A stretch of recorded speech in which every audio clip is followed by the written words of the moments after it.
Nah, sebelum itu, apa itu penyakit menular? Jadi, penyakit menular adalah penyakit yang dapat menjalar dari seseorang ke orang lain. Nah, selanjutnya apa sih penyakit menular seksual? Jadi, penyakit menular seksual atau biasa dikenal dengan infeksi menular seksual merupakan infeksi yang umumnya ditularkan melalui hubungan seks yang tidak aman. Nah, penyakit ini dapat ditularkan baik melalui kontak langsung dengan penderita, melalui serangga atau binatang perantara, udara, makanan dan minuman, atau benda-benda yang sudah tercemar oleh bakteri, virus, cendawan, atau jamur. Penyebaran penyakit ini bisa melalui darah, sperma, atau cairan tubuh lainnya. Selain itu, penyebarannya bisa melalui pemakaian jarum suntik secara berulang atau bergantian di antara beberapa orang. Ciri-ciri penyakit menular seksual. Penyakit menular seksual tidak selalu menimbulkan gejala atau bisa hanya menyebabkan gejala ringan. Gejala yang dapat muncul akibat penyakit menular seksual akan berbeda-beda, tergantung jenis penyakitnya. Namun, umumnya berupa: yang pertama, muncul benjolan, luka atau lepuhan di sekitar alat kelamin anus atau mulut. Yang kedua, alat kelamin terasa gatal dan terbakar. Yang ketiga, nyeri ketika buang air kecil atau berhubungan seksual. Yang keempat, keluar cairan dari alat kelamin laki-laki seperti kencing nanah atau perempuan, contohnya keputihan. Yang kelima, nyeri di perut bagian bawah. Yang keenam, demam dan menggigil. Yang ketujuh, muncul pembengkakan kelenjar getah bening atau benjolan di selangkangan. Yang kedelapan, muncul ruang kulit di badan, tangan atau kaki. Yang kesembilan, kulit alat kelamin kering, ruam, dan kemerahan. Macam-macam penyakit menular seksual. Penyakit menular seksual dapat disebabkan oleh infeksi bakteri, virus, jamur, dan parasit.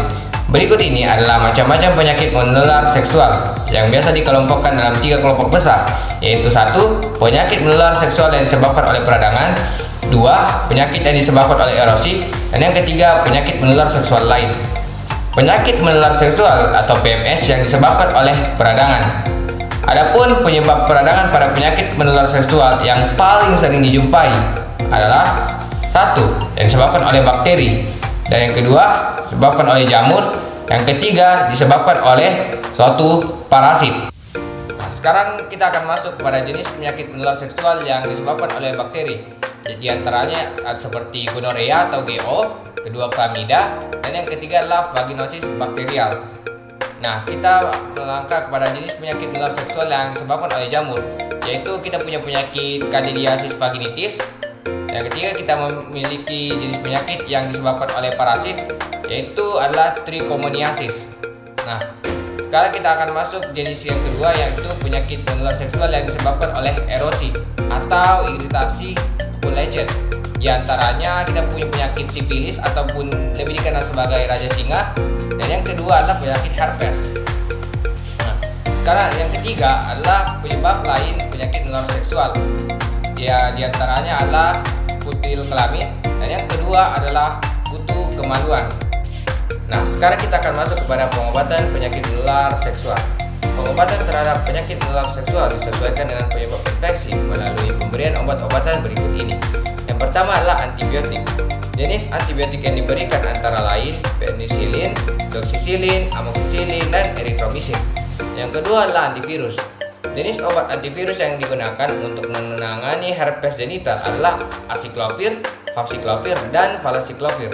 Sementara untuk hepatitis, obat yang diberikan yaitu meliputi entecavir, interferon, dan lamivudin. Yang ketiga adalah anti jamur. Untuk penyakit menular seksual disebabkan oleh jamur seperti candidiasis, dokter akan memberikan krim anti jamur yang dioleskan ke alat kelamin wanita seperti nystatin dan clotrimazole.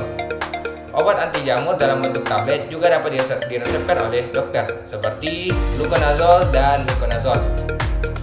Penyebab terjadinya penyakit ini memang bermacam-macam. Namun, resiko penularan akan lebih tinggi jika seseorang melakukan hal-hal berikut ini. Yang pertama, berhubungan seks secara tidak aman. Yang kedua, melakukan hubungan seks dengan banyak pasangan. Yang ketiga, memiliki riwayat penyakit seksual. Yang keempat, korban yang dipaksa melakukan aktivitas seksual. Yang kelima, penyalahgunaan alkohol dan narkoba. Yang keenam, obat suntik. Berbagai jarum suntik dapat menyebarkan infeksi virus termasuk HIV dan hepatitis B dan C. Yang ketujuh, anak muda usia 15-24 tahun. Yang kedelapan, pria yang meminta obat untuk impoten. Beberapa pencegahan untuk penyakit menular seksual. Nah, yang pertama yaitu tidak melakukan seks bebas. Yang kedua, jangan berhubungan seksual dengan pasangan yang terinfeksi penyakit menular seksual. Yang ketiga yaitu menggunakan kondom.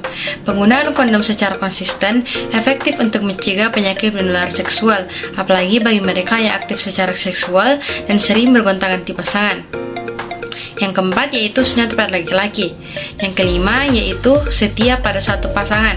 Nah, kesetiaan ini tidak hanya bisa membuat hidup kita bahagia, tetapi juga bisa mencegah kita dan pasangan kita dari penyakit menular seksual. Nah, yang terakhir yaitu melakukan vaksinisasi. Nah, penanggulangan penyakit menular seksual. Nah, ada beberapa macam bentuk penanggulangan penyakit menular seksual. Yang pertama yaitu penanggulangan penyakit menular seksual terhadap diri sendiri.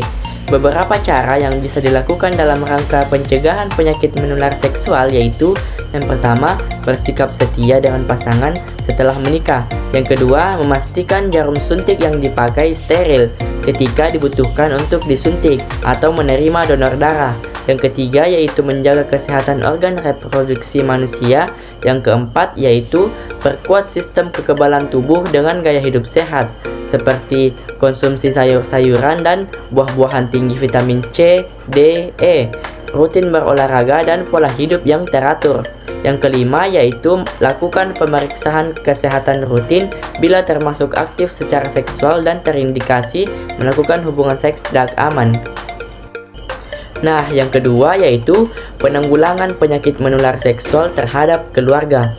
Keluarga menjadi salah satu kelompok tempat yang paling efektif dalam penanggulangan penyakit menular seksual. Beberapa hal yang dapat dilakukan di keluarga, yaitu yang pertama, pencegahan non-seksual dapat dilakukan dengan mengadakan pemeriksaan donor darah, sehingga darah akan terbebas dari HIV atau AIDS. Yang kedua, yaitu penyuluhan atau edukasi yang intensif tentang bahaya penyakit HIV atau AIDS.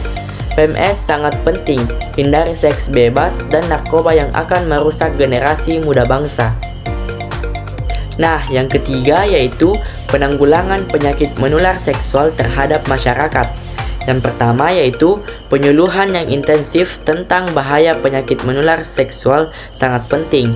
Hindari seks bebas dan narkoba yang akan merusak generasi muda bangsa. Yang kedua, yaitu memberikan penyuluhan akan bahayanya penyakit menular seksual. Untuk itu, mereka harus mengerti akan arti pentingnya pencegahan penyakit menular seksual. Nah, yang ketiga yaitu memberitahu bagaimana cara-cara dalam pencegahan penyakit menular seksual. Yang keempat yaitu memberitahukan akan arti pentingnya pencegahan penyakit menular seksual.